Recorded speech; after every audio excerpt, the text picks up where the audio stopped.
Hey guys, today our topic is industrialism, and there's some major themes of this time period. We're looking at one theme over about 40 years of history and how it kind of plays out and changes the economics and political and even social history of the United States. So, industrialism is kind of like there's some major factors that go into this lecture. There's a post Civil War boom, there's technological innovations, there's farmers not doing as well, and then there's a series of financial panics as well. So, we're going to be talking about all of those things in this lecture.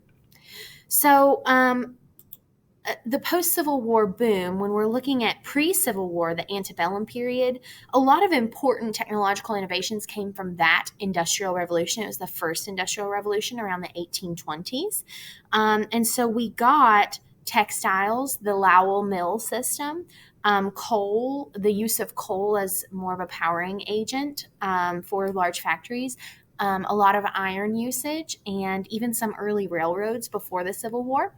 And that carried us through the Civil War. After the Civil War, there's this feeling of like not rest in peace when it comes to politics, but when it comes to financials, it's like, whew, we're not spending our money on the war. So more people will invest in small businesses. There'll be more technological innovations.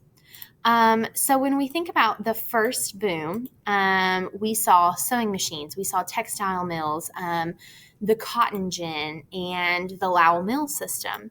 This industrial revolution will be a lot more different. So the second industrial revolution, which we're going to be doing an activity on in class, is more about steel. And steel can be used for railroads, like it's kind of already being used. It becomes cheaper to produce, but also skyscrapers, which is a new technological innovation of the time period for cities to build up instead of out, and then engines for machinery in factories. Oil, large oil reservoirs will be found on in Texas during this time period. And so oil will power engines, it will power subways, some like early cars for rich people, and street railroads, streetcars.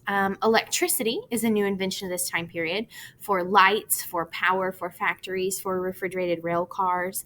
And then there's some new business technology, things that make businesses run more efficiently, like the telegraph, which morphs into the telephone, cash registers, adding machines. Before then, it was all mental math or on paper. But now adding machines will help, and cash registers will help keep cash safe in businesses. And then kind of like pop culture items come about during this time period towards the end. Towards 1900, cameras will be more commercialized to where regular people could have cameras and use them in their everyday lives. Phonographs, like a music listening machine. Bicycles, which became a very hot phenomenon for everyone, not just children.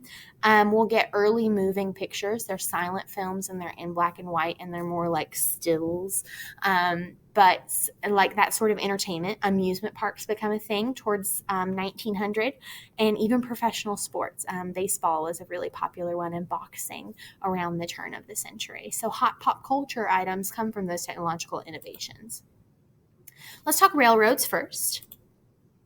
So there were almost 200,000 miles of track by 1900, and think the United States is only 3,000 miles across. So now the government had subsidized railroads, the transcontinental railroad specifically, since unpopulated areas were initially unprofitable. The United States wanted to encourage westward settling, which we've already talked about.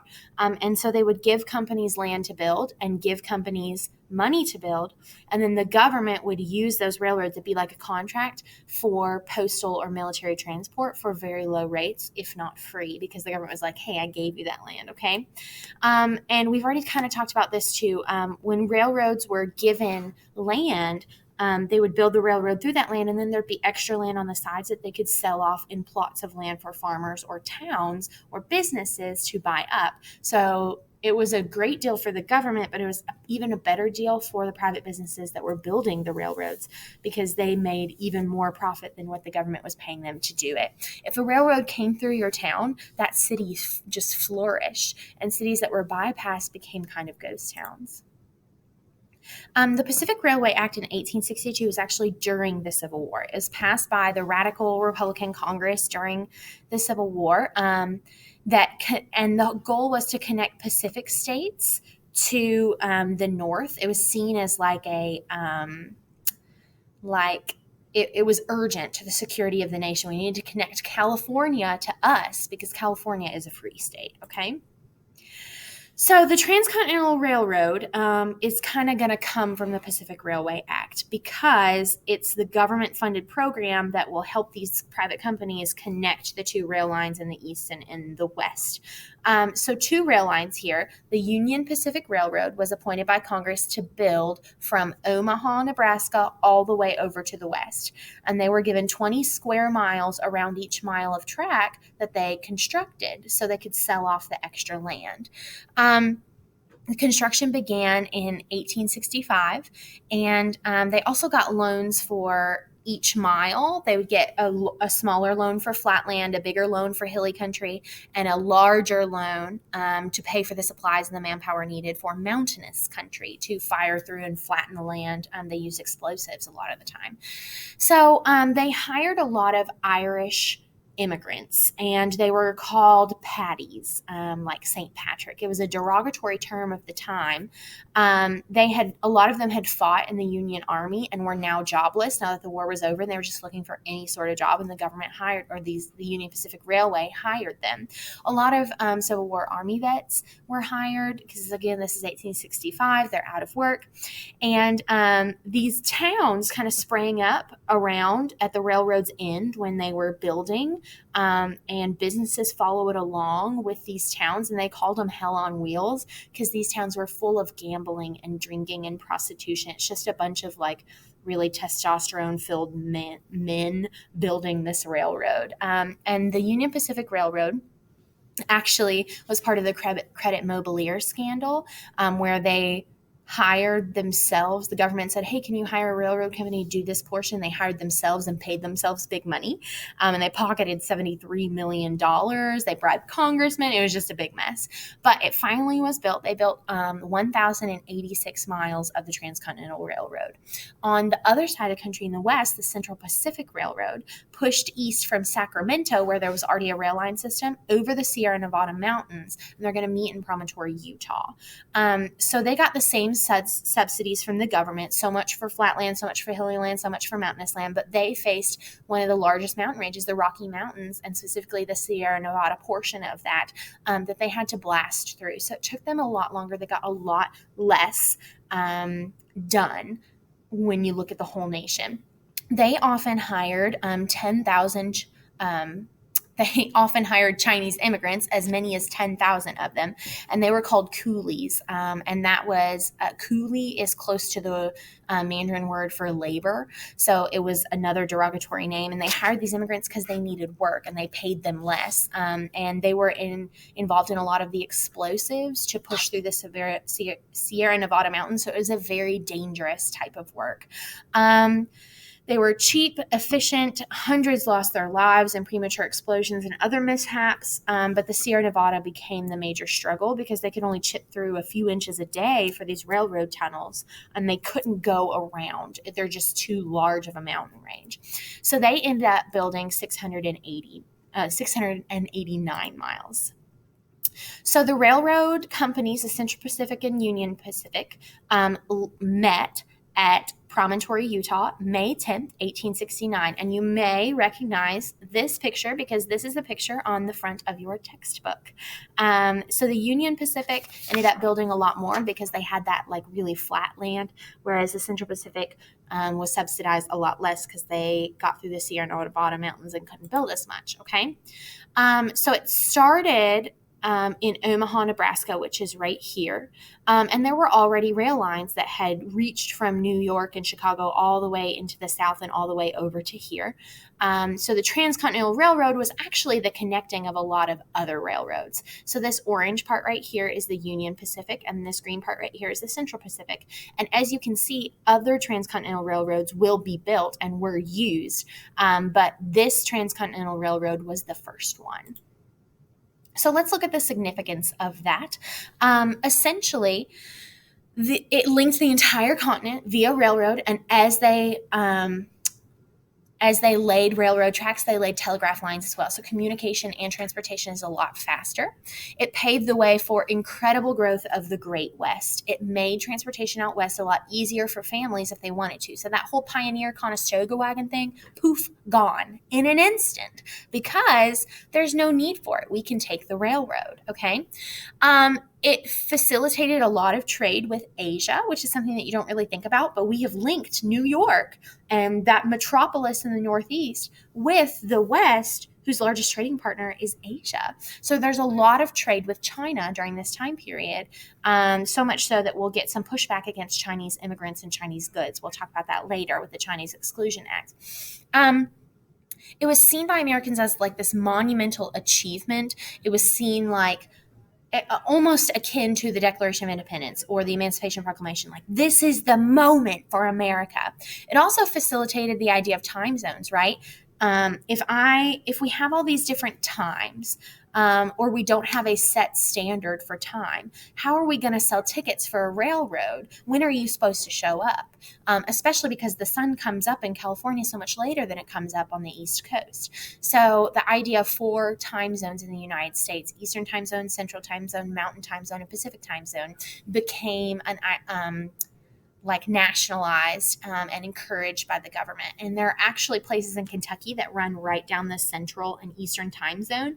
And some cities just choose, we're central time zone, even though they're like a little bit far away from the line. So time zones get really confusing. But the purpose of time zones was to regulate the railroad, actually. Okay, so there's other significances of the transcontinental railroad as well. It spurred industrialization in that now, if we industrialize out west, we can bring those resources to the east or to the west coast or wherever they need to go. So mining becomes more profitable because getting that iron ore or other minerals out of the ground into a city where they can be manufactured into something is a lot faster. Now, agriculture becomes less about sustenance in the west, and big commercial plots start popping up because they can easily get their goods to places where people need food, big cities on the East Coast and the West Coast. And then ranching, we talked about the short time period of the cowboy, raising cattle, breeding them, driving them up to the railroad, selling them as cattle or as butchered meat on a refrigerated rail car. We'll get Western cities pop up, big cities. Omaha, Nebraska gets a big boost. St. Louis, Missouri gets a big boost. Places in Utah get a big boost. Topeka, Kansas. So with the Transcontinental Railroad, we have united as a nation. We've created an enormous domestic market for U.S. domestic market, not even international market for raw materials and manufactured goods.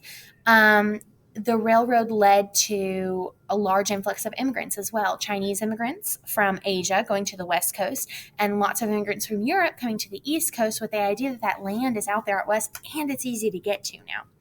Because of the consolidation of the railroad and mechanization of railroad construction, we create this millionaire social class, and many of them were railroad tycoons to begin with. They owned railroad companies. They were involved in scandalous practices, but they made millions of dollars building these railroads. One probably one of the most potently negative significances of the Transcontinental Railroad was that's it for the Native Americans. It's over now because now it's very easy for white settlers and and settlers and even companies, commercial companies seeking profit to come out west. It's even easier for them to take land.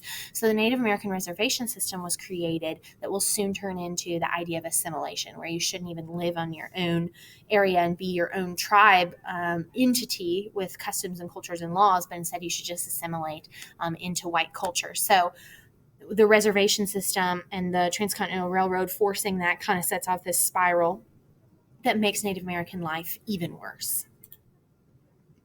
All right, so there's lots of corruption by robber barons. And when I say the term robber barons, I mean people that are very, very rich, and the way they get rich is by exploiting the poor. They rob from the poor to give to themselves, essentially, the opposite of Robin Hood. Okay, so these robber barons, I'm going to give you a few examples. Jay Gould, remember the Gould and Fisk scandal with the money and the gold and bidding up the price and then selling all his gold and making a bunch of money. He forced prices of stocks to boom and bust on some of his lines, and put money in the stock market and took it out. That's called insider trading, when he knew details that he shouldn't have known. He bribed judges and legislators to let him off easy when he was caught in these scandals. And he allied with other companies to make a profit. So this is the beginning of what's called the trust system, which we'll get to, consolidation and monopolies. He will ally with other companies and say, hey, let's set our prices really high, and then everyone has to buy high prices and we all make money. That's kind of the idea. Cornelius Vanderbilt is actually quoted as saying, law? What do I care about the law? And I got the power. He ruined railroad opponents instead of sue them legally. He bought out stock on their company. He used unfair, scandalous practices on the stock market. He kind of came up with the invention of using steel rails instead of iron rails because they will last longer. And essentially, these two big railroad tycoons will end up being, and especially Vanderbilt, common household names for the time period.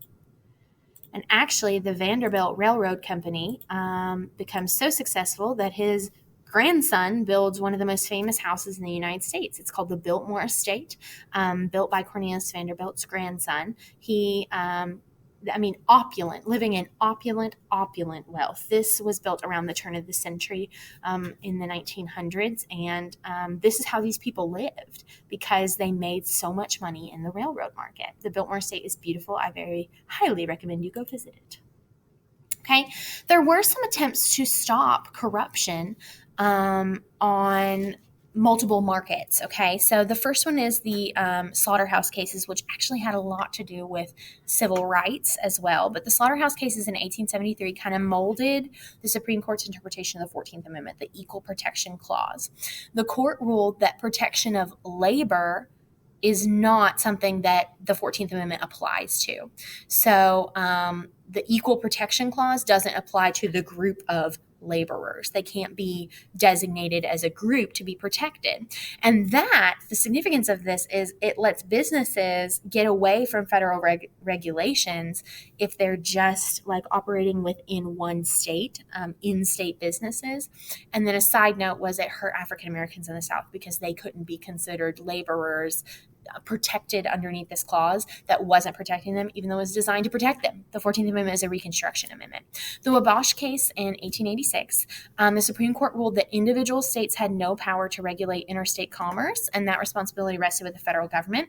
And what it did further was ruling in a sense that a corporation is a legal entity that can be protected by the Equal Protection Clause of the 14th Amendment. So that made it difficult for the federal government to regulate corporations because they were protected under this clause. And also think many of these Supreme Court justices and government officials are siding with corporations in this time of corruption because they're being bribed to do so. So keep that in your head, okay? The Interstate Commerce Act was an attempt and an important provision to try to, and pretty effective, to try to regulate some of these businesses that were getting out of control and getting too big and using scandals to make a bunch of money. So the Interstate Commerce Commission was set up by the Interstate Commerce Act, and the idea is to enforce and administer new corporation commerce laws, okay?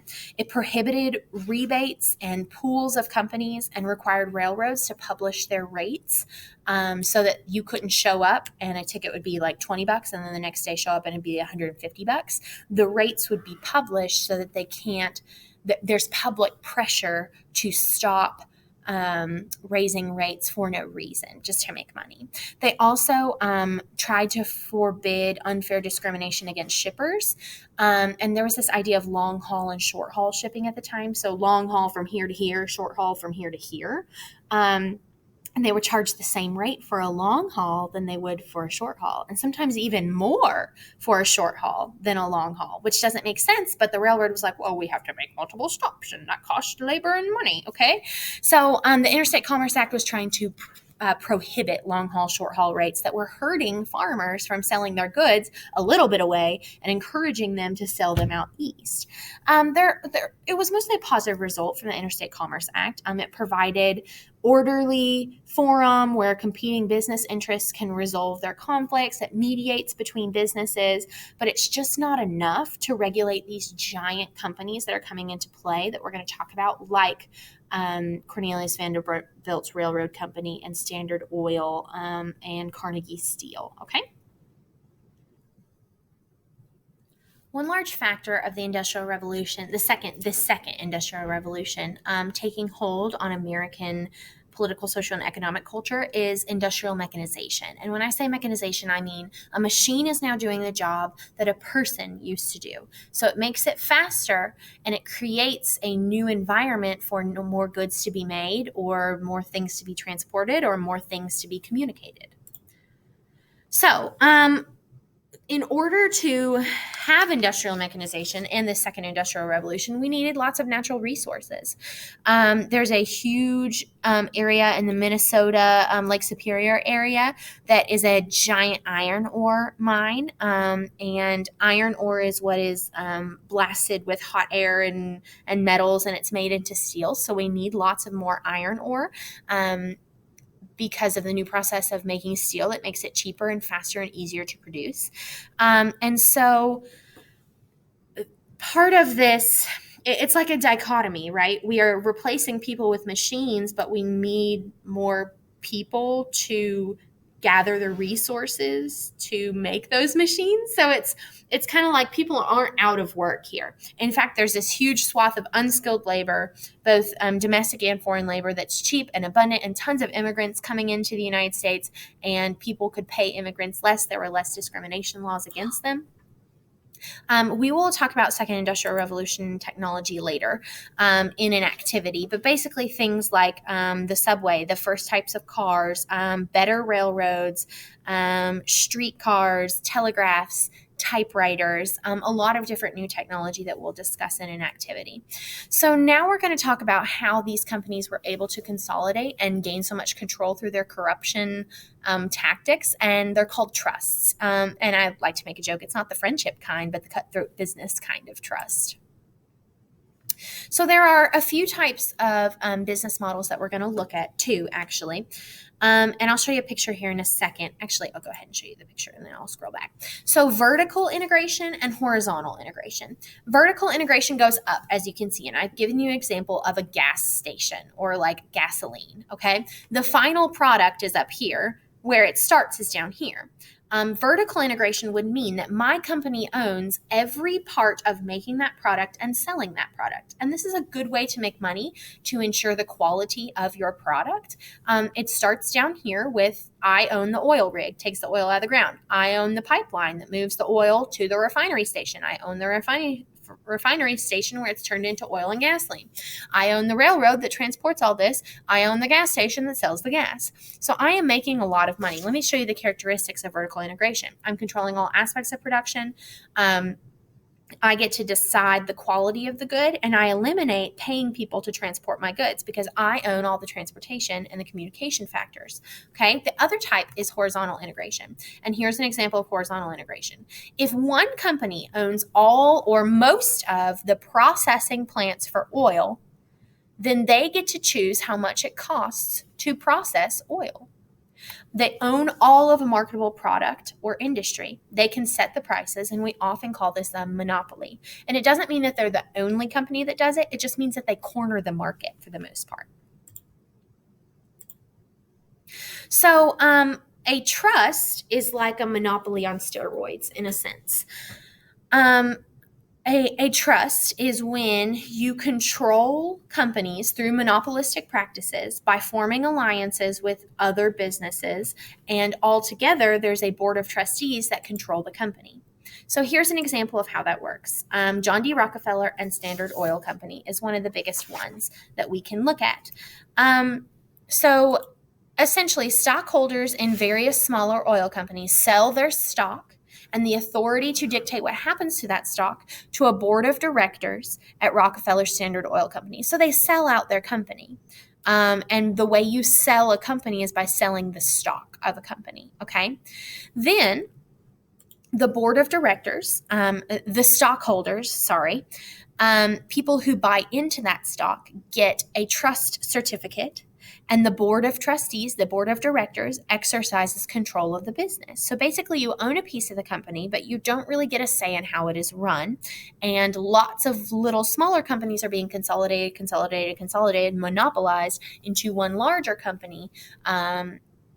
So once we get consolidation of all the resources of what used to be a competitive market with lots of different companies, now one company kind of owns all of the assets. And now Standard Oil eventually cornered the market, the petroleum market, and was worth $900 million in 1897, which is a lot of money then and now, especially then. And so this oil company was able to consolidate so much that they owned most of the oil in America. So if you needed oil for your machines or for your transportation vehicles, you got to buy from Standard Oil Company. That's your option, or you're going to have to import, and that will be expensive as well. So that's how monopolies make money. The steel industry does the same thing. It becomes a cornerstone of the second industrial revolution because all these new machinery and transportation vehicles need steel. Skyscrapers, railroads, machinery. And in the 1850s, Andrew Carnegie steals this idea from Europe. It's called the Bessemer process. It turns iron into steel.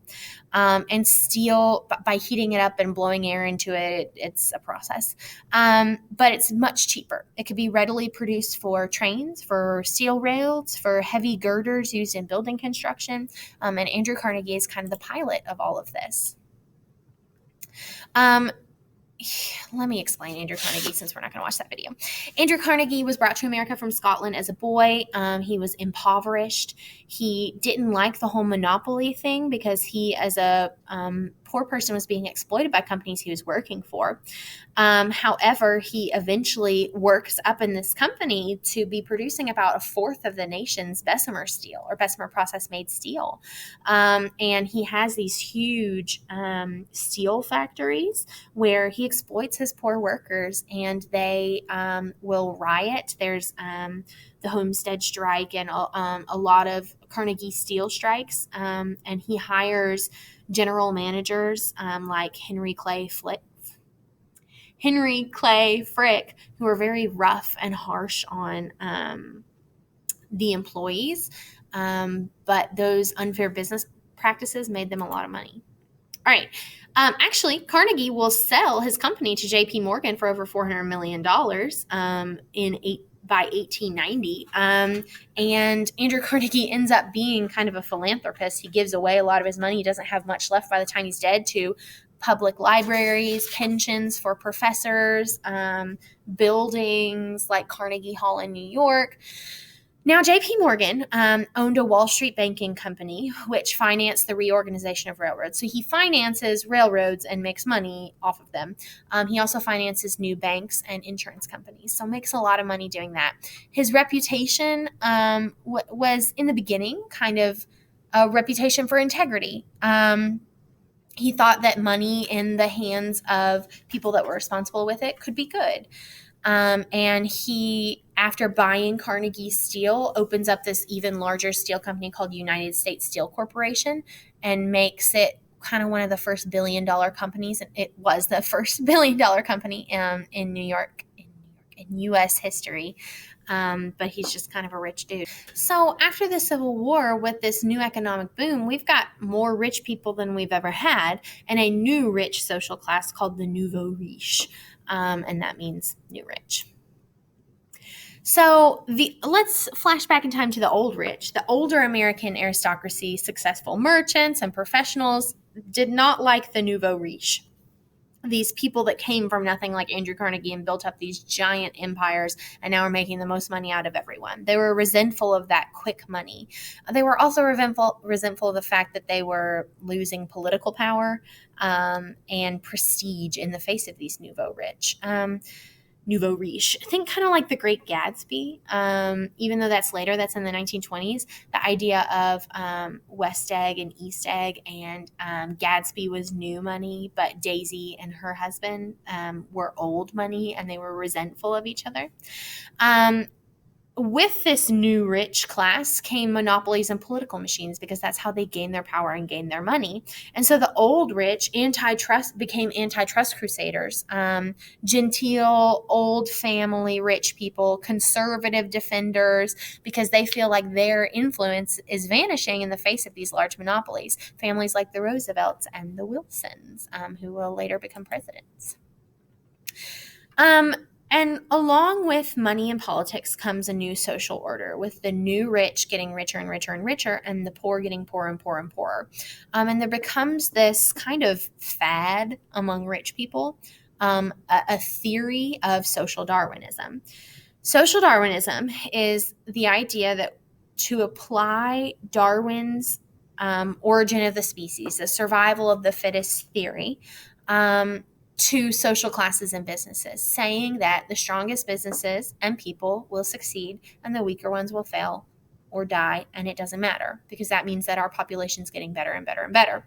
Basically saying millionaires are a product of natural selection. I have survived and became rich because I have what it takes and you don't. So you see how it's an arrogant attitude. And this is a little cartoon. What is social Darwinism? Survival of the richest. So the idea of social Darwinism is not alone in these new fads. There's a different idea about how wealth comes about and why wealth comes about, written in a book called The Gospel of Wealth by Andrew Carnegie. And this justified the uneven distribution of wealth and social stratification through the idea that God granted wealth to people to give to other people. So Andrew Carnegie's idea in this book is that wealth was God's will. So it's not survival of the fittest, it's God granted, it's divinely given. And stated that money should be given away for the public good, but not to individuals. So we give to the city, we give for public entities, we give to schools, but not to individuals, because we don't want to weaken individuals and we don't want to reward lazy people, was his idea. And actually, Carnegie and Rockefeller, John D. Rockefeller, gave away millions of dollars of wealth under this pretense. The idea was the alternative to the rich being rich and the poor being poor was that everyone would be poor. And so we should have rich people. Wealth is good for the human race because of what the wealthy can do for other people. So this has a really horrible undertone, right? That God made me rich and he didn't make you rich. But it gets a lot done. Andrew Carnegie and John D. Rockefeller give away millions of dollars to New York City, and their legacy is still there in the form of public libraries and buildings and train stations. But their motives weren't good. So the Gospel of Wealth was kind of that idea, that social theory.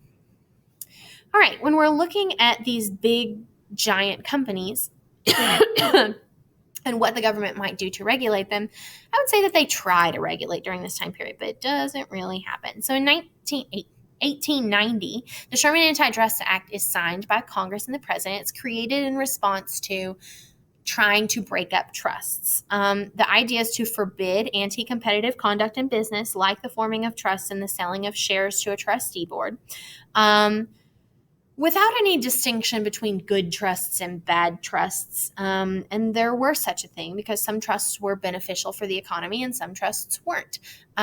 So a modern day example I like to give is Google might be considered a trust. It might be considered a monopoly. And recently they have been sued. This is 2020. Actually, it's 2021. But they were sued in 2020 for being a monopoly. But you have to think, yeah, they kind of curb competition when it comes to search engines. Everyone uses Google. But are we forced to use Google? There are other search engines. We don't really use them. Is using Google bad? No, not really. So is it a trust? Maybe. Is it a monopoly? Maybe. But is it good or bad? I would say mostly good. So that's an example of the whether or not the curbing of competition could be in a good way or a bad way. However, the Sherman Antitrust Act is not enforced, and it won't be enforced until it's backed up with the Clayton Antitrust Act in 1914. So not really important. All right, looking at the South. I love this. The New South. So basically, Southerners see that the North is trying to industrialize, and the South is like, we need to industrialize. We need a makeover because we're really ugly compared to what we were before the Civil War. And now after the Civil War, our economy that was agriculture-based isn't making as much money, and we're kind of torn apart. So let's reinvent. So here's the situation in the South. For politics was all about Southern whites, okay? Democratic Party was the only viable political organization. They're the only people getting people elected. They were white supremacists. To ensure its control, each state passed legislation taking away voting rights from blacks, like poll taxes, literacy tests, grandfather clauses. Socially, whites were also in charge, and they adopted Jim Crow laws that required racial separation of public facilities. And most of the political and economic power remained in the hands of the powerful white aristocracy, and they're rising again. So that ugly situation of pre-Civil War has come back, okay? So there are some attempts to industrialize and integrate the South with the North. The New South, there's some gains in textile industry, but by 1900, the South is still producing a lot smaller amount of textile than the North. Mill towns, coal towns, those sort of industry. Tobacco growth becomes pretty important because machine-made cigarettes instead of hand-rolled cigarettes becomes a big market, and people are really addicted to tobacco during this time period. But they just can't get away from the fact that agriculture is the main output of the South, and they are exploiting poor labor of poor whites, but mostly African-American freedmen through the cropland system and sharecropping, which we've already talked about. Oh, well, I'm going to talk about it anyway. So the cropland system, sometimes called sharecropping, they're basically similar things, was the core of Southern agriculture. So here's the idea. The farmer, which is most often a freed African American, would mortgage their ungrown crop. So say, this is my piece of land that I am renting, and I'm going to borrow money for the seeds and supplies from the landowner or from a local store. And so the local store or the landowner would also push prices up to make it an even more unfair system. So they're paying more for crops and for supplies and for the land than what it's worth. The harvest would then be given as payment. And oftentimes at the end of that, farmers often had to give away the entirety of their crops, and they still remained in debt. They had nothing left to sell for themselves, no money to make for themselves, and now they're indebted to that person and forced to farm the next year to make up that debt, and they're not making any profit, and they're not feeding their families. So indebtedness just like increases annually, and eventually that farmer, the land will be taken away, the land that they had been renting, and they're still in debt to the landowner. So that system of economic tyranny kind of contributed to the cash crop growth again and the agricultural growth again. You've probably heard this term thrown around again. This is 2021 right now, the lost cause. The lost cause and the idea of Southern redemption was this rewriting of Civil War history that happened right after the Civil War ended. And it happened in response to the industrialization in the North and jealousy and animosity between the North and South that still existed.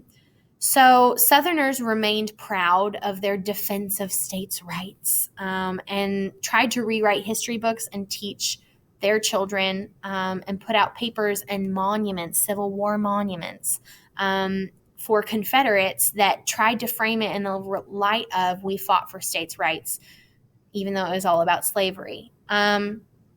We had a large organization of women come together called the Daughters of the Confederacy, and it's still around today, that really focused on Civil War education in schools, whitewashing it and making it not about slavery when it totally was. And this is when a lot of those memorials and statues were put up that now we're seeing being taken down, like the Jefferson Davis statue in the Kentucky Capitol has been taken down.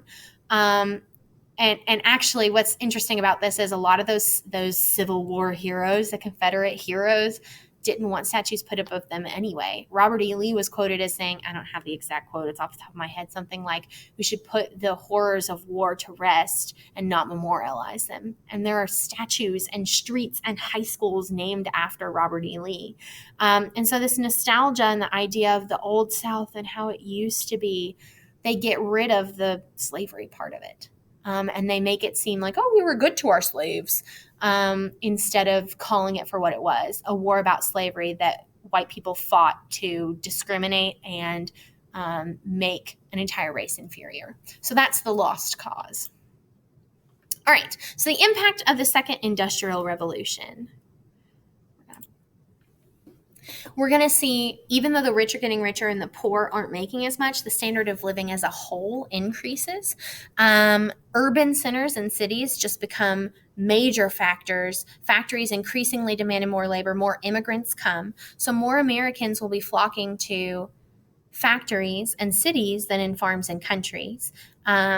We have the idea of the monopoly, where free trade is kind of eclipsed by monopoly.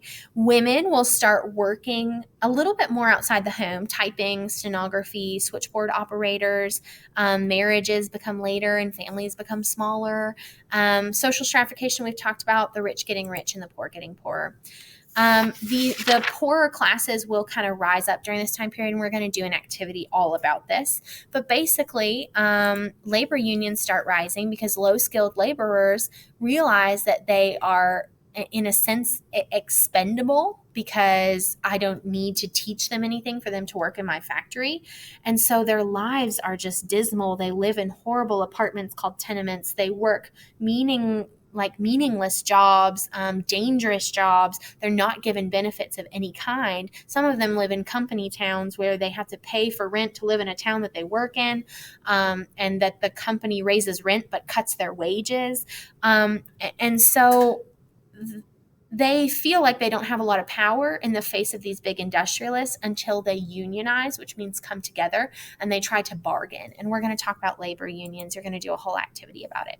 All right, so if you have any questions, let me know. Otherwise, we're done.